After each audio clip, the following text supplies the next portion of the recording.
có năm mà bọn buồn rồi cài tập phẩm mùi ហើយគូស្វិតស្វាញមួយគ្នាដែរប៉ុន្តែមើលនេះគេនៅ cái គេនៅ thay ចេញ cái ចេញចែវនៅចេញចែវ ប្រវត្តិទូកមួងឬទូកចែវដែលមានឈ្មោះថាសេសទូកសេសសន្ធិដ្ឋនៅក្នុងវត្តសង្ឃ្លាំងឃុំតាំងក្រសាំងស្រុកសន្ទុកខេត្តកំពង់ធំទូកសេស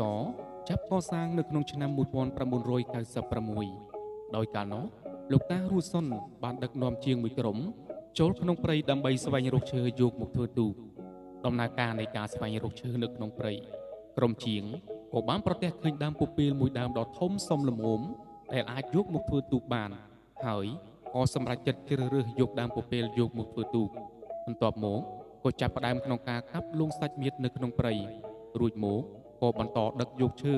យកមកបើកសាច់មៀតបន្តនៅក្នុងភូមិចំបក់ជើងនៃស្រុកសន្ទុករហូតសម្រេចបានទូកមួងមួយគ្រឿងក្នុងឆ្នាំ1997ក៏បានចុះទឹកប្រណាំងជាលើកដំបូងកាលនោះទូកមួងមួយគ្រឿងនេះជាទូករបស់អ្នកភូមិដែលសាមគ្គីគ្នាក្នុងការធ្វើទូកនេះឡើងមិនមែនជាទូករបស់វត្តនោះទេតែពេលប្រកួតគឺប្រើឈ្មោះរបស់វត្តសង្ឃ្លាំងលុះបានមួយឆ្នាំ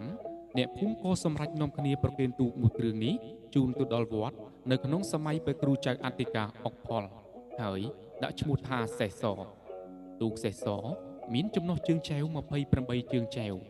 មានភាពល្បីល្បាញនិងមានល្បឿនលឿនរហូតទទួលបានចំណាត់ថ្នាក់លេខ1ក្នុងផែនពិសេស8ឆ្នាំជាប់គ្នាផងដែរបន្តរៀងមកទូកសេសក៏បានចូលនិវត្តន៍ចាប់តាំងពីឆ្នាំ2003រហូតមកដល់បច្ចុប្បន្ន